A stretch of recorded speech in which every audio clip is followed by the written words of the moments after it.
ka'annahu bunyanun marsus.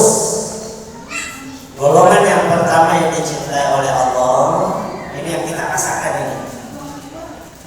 Allah itu sangat cinta terhadap orang yang berjuang di jalannya. Di surah As-Saffat ayat 4. Orang yang berjuang di jalannya dalam barisan yang kokoh seperti bangunan, dalam barisan yang teratur seperti sebuah bangunan. Jadi Allah cinta terhadap orang yang berjuang di jalannya seperti dalam barisan yang teratur seperti sebuah bangunan yang kokoh. Nah, kita ini yang dimaksud. Jadi kita ini, Ibu, bukan sembarang ngaji sebenarnya. Kita ini berjuang di jalan Allah. Kita berjuang untuk menyelamatkan diri kita supaya sampai di tujuan. Ibu pernah kena macet? Sering? Oh, motor khususnya. Itu kita berjuang loh. Bagaimana supaya kita bisa mendahului pengendara yang lain menggunakan jalan tikus sekalipun, sesempit apapun jalan itu kita usahakan. Kalau perlu naik trotoar, kalau perlu naik ojek biar sampai di tujuan dengan selamat. Nah, kita ini ada dalam fase itu, kita berjuang memperjuangkan lahiriah dan batinnya kita supaya tubuh dan jasad dan roh ini bisa sampai kepada Allah dalam keadaan selamat. Berjuang itu berjuang. Dengan apa kita berjuang? Ka'annahum bunyan innallaha yuhibbul ladzina yuqatiluna fi sabilihi saffan, seperti barisan yang kokoh. Makanya kenapa saya katakan yang di luar rapat dulu. Allah itu sedang melihat kita loh. Jangan salah. Kalau kita orang beriman harus yakin ini. Allah itu sangat cinta melihat orang-orang yang teratur barisannya, softnya rapat, ya. Kalau sholat berjamaah itu kan usbusuhu lakum fa'inna tasbiyasuhu bimintama di sholat. Imam itu selalu beroleh ke belakang, belum merapatkan dulu barisan. Kenapa? Karena Allah suka dengan itu. Kita ngaji juga begitu. Jadi saya sarankan nanti kalau yang ngaji ada ustazah atau ngaji dimanapun penuhi dulu yang kosong ambil dulu. Karena Allah bukan ustaznya yang kita hargai, Allahnya. Karena Allah yang mengatakan aku sangat cinta melihat orang-orang yang berjuang di jalanku dengan barisan yang teratur. Surah ayat 4. Nah, kita ini berjuang. Apa barisan yang teratur itu? Satu, secara makna barisan seperti ini nih yang teratur, ya. Barisan yang kedua, makna yang kedua adalah kerjasama. Ngaji kita ini alhamdulillah saya salut sekali, ya. Saya salut di mana di dunia ini, ya. Yang tugas itu piket, ya, bawa acaranya beda, bulan depan beda lagi, ya, bawa konsumsi beda. Ada yang bawa, ada yang habisin, ada yang bungkus, ya. Itu kerjasama namanya. Dan ini Al-Quran cerita. Aku sangat suka dengan itu, kata Allah. Jadi Bapak Ibu jangan merasa bahwa saya memberi, saya terbebani. Tidak, Ibu sedang menanam loh. Ini lebih menyenangkan Allah loh. Masa menyenangkan Allah sekali-sekali agak bisa sih? Kan gitu. Aku keluarkan yang terbaik dari apa yang aku miliki, karena ini sedang diminta oleh Tuhan. Bukan diminta oleh panitia, tidak diminta oleh ketua, tidak diminta oleh banyak. Saya bukan, Allah yang minta. Ayo royo ada kerja bakti, siapa yang membuat ikan asin bawa, siapa yang punya sayur matang bawa, siapa yang ada nasi bawa, kita makan dari. Allah cinta dengan orang yang seperti ini. Yang kita lihat. Ka'annahu bunyanun marsus, kata Allah, seperti sebuah bangunan yang kokoh. Nah, lihat bangunan kita nih. Inilah perjuangan. Kenapa Allah mengibaratkan bangunan? Coba lihat satu tiang ini coba ada berapa kerjasama yang terjadi. Di situ ada besi, di situ ada pasir, ada air, ada semen, apalagi ada semen, apalagi ada tukang, ada air, ada pasir, kerikil, ada keringat yang jatuh di sini, ada melebur menjadi satu, membentuk sebuah kekuatan. Inilah kita harus kuat seperti ini. Jangan kalah sama Israel. Israel itu, ya, Israel itu nggak punya negara loh, jangan salah. Dia numpang, ya, dia numpang di negerinya Palestina, tanahnya Palestina, tapi dia mau menguasai. Ya. Tapi anehnya kenapa dia bisa kuat? Kenapa dia kuat? Gaza dibombardir sampai sepadan negara Islam nggak ada yang berani turun campur. Kenapa? Takut juga sama Israel. Iran coba kemarin dilawan dia sama Israel. Kenapa dia bisa kuat? Kejahatan sekalipun kalau dia terstruktur secara rapi itu menimbulkan kekuatan. Ketimbang perbuatan baik tapi bercerai-berai. Makanya Israel itu buat organisasinya kuat.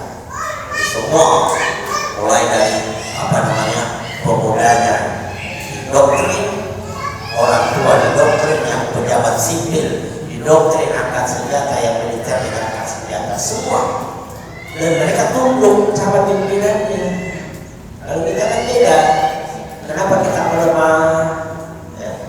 Kenapa kita tidak bisa berkembang Islam ini, jaya ini? Kenapa di depan masjid ada masjid lagi yang dibangun? Ya. Kita tidak bisa bersatu. Ini yang diintip oleh orang-orang non-muslim untuk menghancurkan dan memecah belah kita. Mana buktinya? Beda hitungan rakaat tarawih saja itu jadi perdebatan sepanjang masa. Beda sayyidina saja, beda model takbir saja, itu nggak mau lagi sholat di situ, nggak mau jumatan di situ, dan macam-macam. Maka yang pertama, orang yang Allah cintai itu adalah yang berjuang di jalan Allah dengan barisan yang teratur, seolah-olah mereka itu seperti bangunan yang kokoh. Maka pertahankan ini. Kalau perlu setiap pengertian, saya nggak terlibat, aduh sedih banget saya. Oh, saya nggak kebagian jatah. Oh, saya pengen juga berpartisipasi. Harus berebut partisipasi karena ini penawaran Allah, ini proyek Allah. Allah menyampaikan, aku sangat cinta terhadap mereka yang berjuang di jalanku. Ini jalan Allah, jalan kebaikan. Ya, jangan kalah sama orang judi. Ya, orang judi itu berbuat dosa sekalipun senang minta ampun. Ya, apalagi kalau kena, masya Allah, ditraktir semua. Ya, kita ibadah, ini jalan Allah, ibadah lepas saja ngaji. Tak dulu ya, pikir-pikir dulu. Soalnya anak lagi di rumah. Nah, kalau anak dulu kenapa nggak ada aja sekalian? Kalau ada tamu, nggak ada tamu kenapa nggak ada aja sekalian? Nggak ada yang nunggu di rumah. Memang ada yang pernah kotor rumah di sini? Ada. Jadi kan gitulah ya. Itu kita sedang memperjuangkan keselamatan kita ya. Apa Allah? Karena yang dihitung oleh Allah adalah ini. Yang dinilai oleh Allah itu tidak sebatas kepada apa yang kita lakukan secara individu, ya. Tapi apa yang dilakukan secara berjamaah. Makanya nilai ganjaran sholat berjamaah itu 27 kali berbanding 1. Artinya kalau kita sholat sendirian 27 kali kita sholat bersama, nilainya dengan 1 kali kita sholat secara berjamaah. Karena Allah itu sangat cinta terhadap persatuan. Ya, paham sampai di sini? Nah, besok nggak paham lagi, ya. Pertama, yang kedua, Innallaha yuhibbul muhsinin. Allah itu sangat cinta terhadap orang-orang yang berbuat baik. Orang-orang yang berada maka ibu teruslah berbuat baik, ya. Perbuatan baik mau dihargai atau tidak, nonsen, jangan pernah dipermasalahkan. Kita ini berbuat baik karena perintah Allah. Kalau kita berbuat baik menuruti penilaian manusia, capek kita, capek. Karena tidak semua orang itu punya sudut pandang yang berbeda-beda. Tapi yang pasti adalah semua manusia itu berpotensi untuk buruk sangka. Benar atau tidak? Jadi berbuat baik saja, Pak. Saya nggak dianggap Pak Ustadz yang nanya itu apa sih, dianggap manusia itu bakal mati loh. Kalau Allah enggak. Catatan manusia itu mudah terhapus. Tapi catatan Allah tidak. Penilaian manusia itu bisa keliru. Tapi penilaian Allah tidak. Yastaghfuna minan nas wa la yastaghfuna min Allah. Kamu bisa menipu penglihatan manusia, tapi kamu tidak bisa menipu penglihatan Allah. Kalau Al-Maidah 103. Coba. Allah kurang apa memberikan penjelasan kepada kita. Maka mari kita terus saja berbuat baik. Ketika kita sudah menjadi orang-orang yang selalu berbuat baik, Allah itu akan kumpulkan kita seperti apa yang kita lakukan.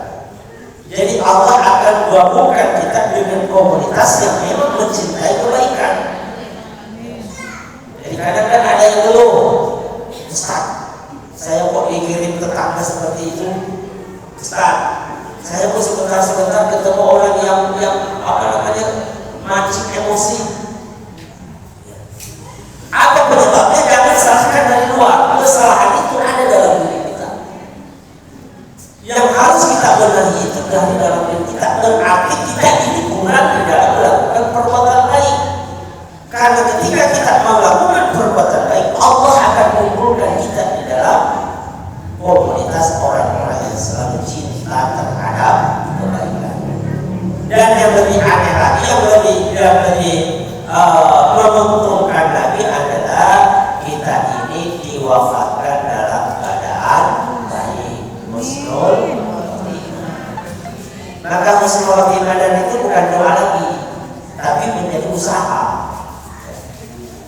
Mudah-mudahan kita husnul khotimah, yaitu mudah-mudahan. Yang terbagus adalah mudahkanlah jalanmu untuk berbuat baik, maka pasti mati dalam keadaan kebaikan. Ketika kita sudah terbiasa dengan berbuat baik, maka Allah pun punya program akhir hayat kita akan diwafatkan dalam keadaan baik. Itulah tujuannya kita selalu berbuat baik. Dan ini Allah cinta. Orang-orang berbuat baik. Selanjutnya, Innallaha yuhibbut tawwabin wa yuhibbul mutatahhirin. Allah itu cinta terhadap orang yang selalu bertaubat dan orang-orang yang selalu membersihkan dirinya. Makanya mau dicintai Allah atau tidak, ikut sholat taubat jangan ditinggal. Sholat taubat yang kayak mana Ustaz? Bisa gak siang, bisa gak malam, semuanya boleh. Gimana caranya? Semua sholat sama, yang membedakan niat. Ibu mau baca ibu mau sholat taubat, dia ada sholat taubat. Ibu mau sholat hajat, dia ada sholat hajat. Mau sholat duha, dia ada sholat duha.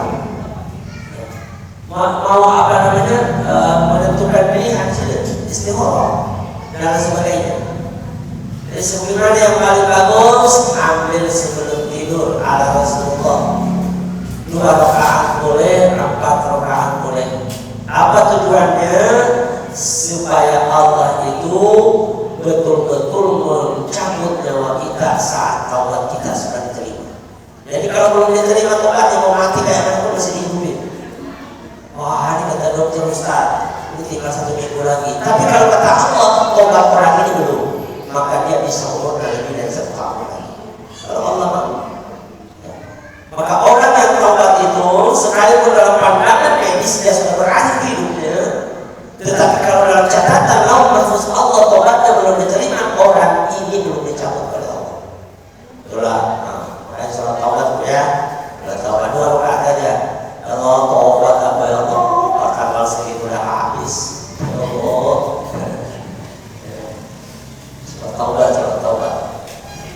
Apa surah yang dibaca bebas, tapi kalau mau merasakan sensasi yang luar biasa nikmat, coba-coba bawa ayat kursi yang pertama, yang kedua bawa buku. Untuk saat belajar 1 kali cukup, tapi kalau sudah menikmati 10 kali bergabung. Ayat kursi 10 kali. Oh saya nggak hafal Ustaz, bikin putar MP3 di depan itu. Diikutilah. Ayat kursi. Coba. Kalau nggak terpercaya, kalau nggak terbukti, nggak usah percaya. Apa faedahnya sholat taubat? Allah akan tuntut kita untuk menghindari dan menjaga diri kita dari perbuatan yang kurang bagus. Itu Allah. Ya. Jadi begitu ada perbuatan yang tidak mau, yang kurang berkenan, perbuatan dosa, kita terhindar dari itu. Sholat taubat. Itu tandanya bahwa taubat kita sudah mulai diperhitungkan oleh Allah. Jangan nunggu nanti saya mau taubatan nasuha. Iya kalau umurnya sampai. Dan apakah taubat itu secepat ini? Gak bisa. Taubat itu membutuhkan proses pembuktian. Jadi Allah itu taubatnya diterima, dikasih waktu dan kesempatan, dikasih waktu 1 tahun. Dia bisa kan membuktikan apakah taubatnya. Kalau itu terbukti baru taubat itu menjadi nasuha. Tapi kalau itu tidak terbukti, enggak. Allah akan terima taubat itu. Kenapa kita mesti taubat? Kenapa mesti taubat? Bayangin aja Bu, kita ini coba baca al-munafikun, al-mu'minun, al-munafikun, baca proses terjadinya manusia. Kita bapak ibu kita nikah, mereka campur, itu ada daging. Setelah daging itu berubah jadi darah, 40 darah itu berubah jadi daging, 40 hari sesudah itu Allah datang niumkan ruhnya. Ini bukan ruh gentayangan, bukan ruh Allah ditiupkan ke kita. Ditanya alasan rabbikum, mengaku apa Tuhanmu? Kata ruh kita saat itu, qalu la sakitna. Aku jadi saksi Allah, tangan ini jadi saksi, mata ini jadi saksi, jantung ini jadi saksi. Kata Allah, oke kalau begitu lepas kau kehidupan. Tapi begitu kita lahir ke dunia, namanya jasad, ditempel oleh ruh, di situ sudah mulai ada yang namanya dosa. Karena ada kecenderungan untuk berbuat dosa yang ada. Nah, ketika itu proses berhasil tahun, 2 tahun, 5 tahun, sampai 60 tahun, berarti tubuh kita bersahabat dengan dosa. Tubuh kita bersahabat dengan dosa. Walaupun sudah istighfar tetap aja, serpihannya tetap ada. Tapi yang menjadi syarat, yang menjadi catatan adalah ketika pertama kali kita hidup ada punya ruh, yang ditanya adalah masalah Tuhan. Ketika kita mati malam pertama dalam kubur yang ditanya juga masalah Tuhan.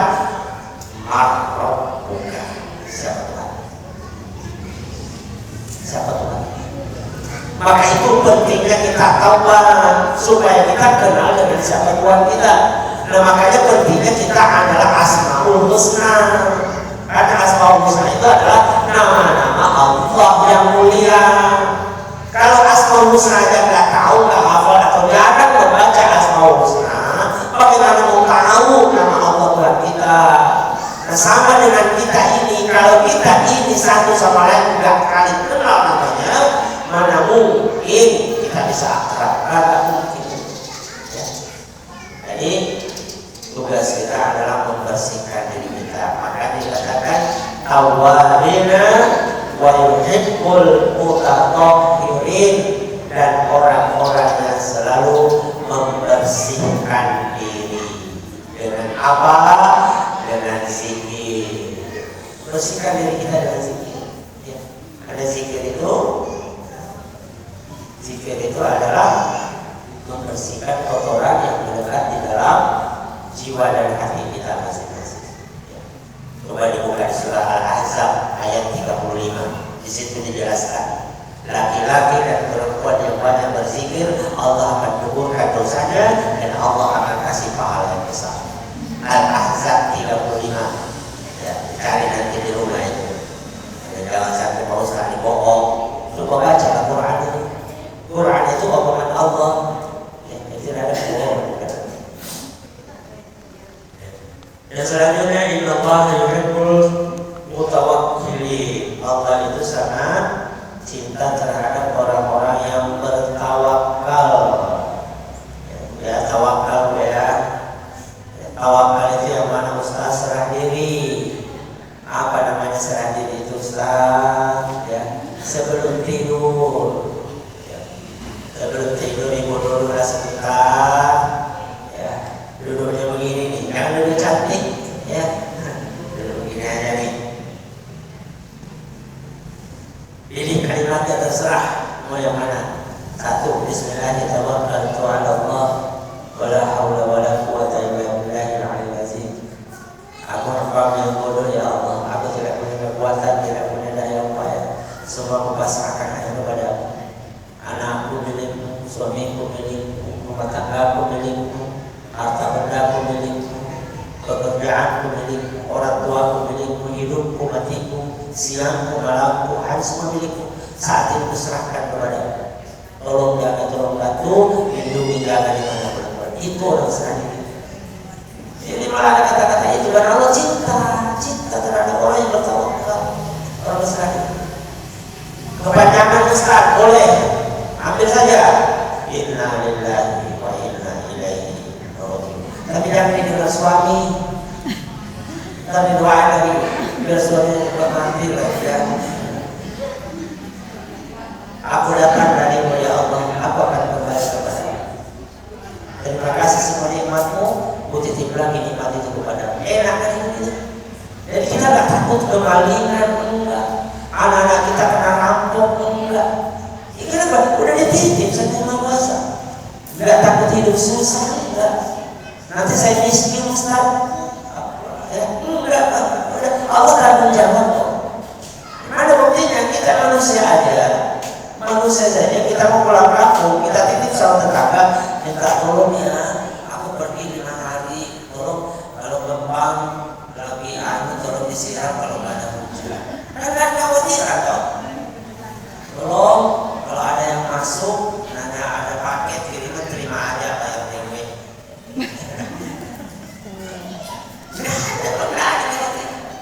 Kita lagi rebus air, atau masak air.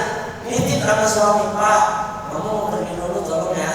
Terhadap aku lagi rebus air. Gak ada kekhawatiran. Nanti di sana kompor meledak, nanti udah dititip kok. Jemuran Pak, tolong kalau hujan. Selama mati semuanya doa ya Allah, jangan sampai hujan ya Allah, jangan sampai hujan. Ngangkat jemuran dan kalau hujan. Apalagi Allah. Makanya katakan Inna Allah yuhibbul mutawakkilin. Allah itu sangat cinta terhadap orang yang bertawakal. Nah, tawakal itu sebelum terjadi sesuatu kepada kita, jangan setelahnya. Kadang-kadang salahnya kita ini setelah diuji barulah baik-baik sama Tuhan. Aku nyesal banyak dosa itu enggak. Sebelum terjadi kita sudah pasrah dulu sama Allah. Ya. Sebelum nyari rezeki ketemu atau tidak, sebelum dagang untung apa rugi, tawakal dulu. Tawakal. Kalau kita ini ya udahlah, ya mau dapat lagi mau begini jalannya, mungkin hanya sedikit. Ya itu namanya putus asa. Itu namanya kadang-kadang putus asa. Sama kayak orang main judi, yang masih mau saya udah tobat kok saya. Sebenarnya udah tobat, udah habis modalnya, nggak kuat lagi. Itulah orang yang bertawakal kepada Allah Subhanahu wa taala. Ibu mengaji tawakal tuh. Ibu mengaji tawakal. Ya Allah, aku mohon perlindungan-Mu, datanglah Kau pada kupingku, datanglah Kau pada mataku, datanglah Kau pada hatiku, supaya yang disampaikan itu menjadi kebenaran di telingaku. Supaya apa? Yang kulihat itu adalah tidak menimbulkan buruk sangka bagiku. Supaya yang kulafazkan menjadi zikir itu menetap di hatiku. Itu orang bertawakal. Makanya yang salah kalau banyak pengajian, begitu dinasihati sama saja panas kulitnya. Panas. Ustaz ini kenapa sih dia lagi berundang? Semua yang dibahas saya semua yang pernah. Yang salah Ustaz apa orangnya? Itu. Ada manusia Imam Syafi'i, ya. Imam Syafi'i belajar kepada Imam Malik.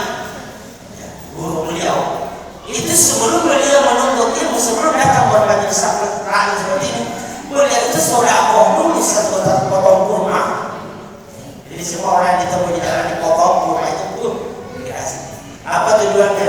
jangan sampai mataku melihat aib yang ada pada tubuh kita. Coba. Jangan ini yang kadang perlu disadari kita. Kadang kita masih milih ustaz, kadang kita melihat ustazah, melihat dari penampilan fisiknya. Kadang kita bersangka nggak bisa masuk ilmu itu, nggak bisa. Makanya Imam Syafi'i menjaga dirinya, tawakal dulu, berlindung dulu dengan nilai sedekah yang dilakukan. Semoga kesalahan yang ada dalam mulutku tidak nampak di mata. Kemudian apa lagi? Hatiku. Supaya zikir yang ada itu dimakamkan di hati kita. Jadi semua yang pernah saya kasih itu ibu hafal di luar kepala alias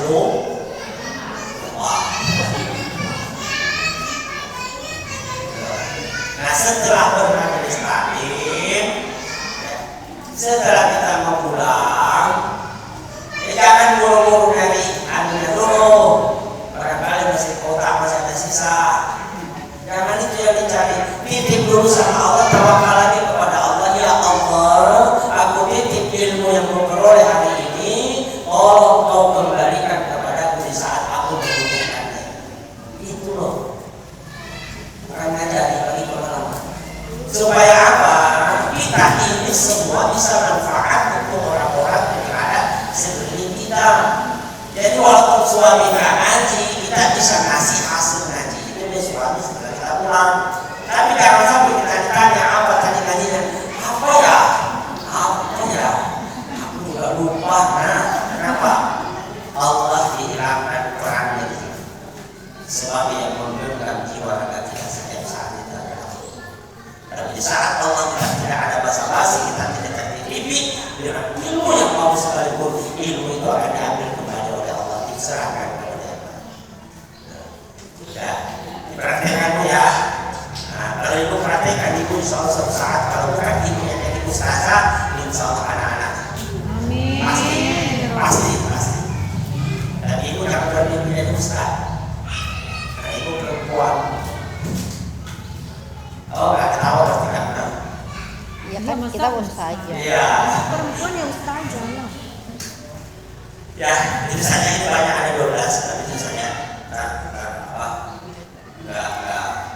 formal ya. Boleh Nami yang pertama, siapa yang tahu? Orang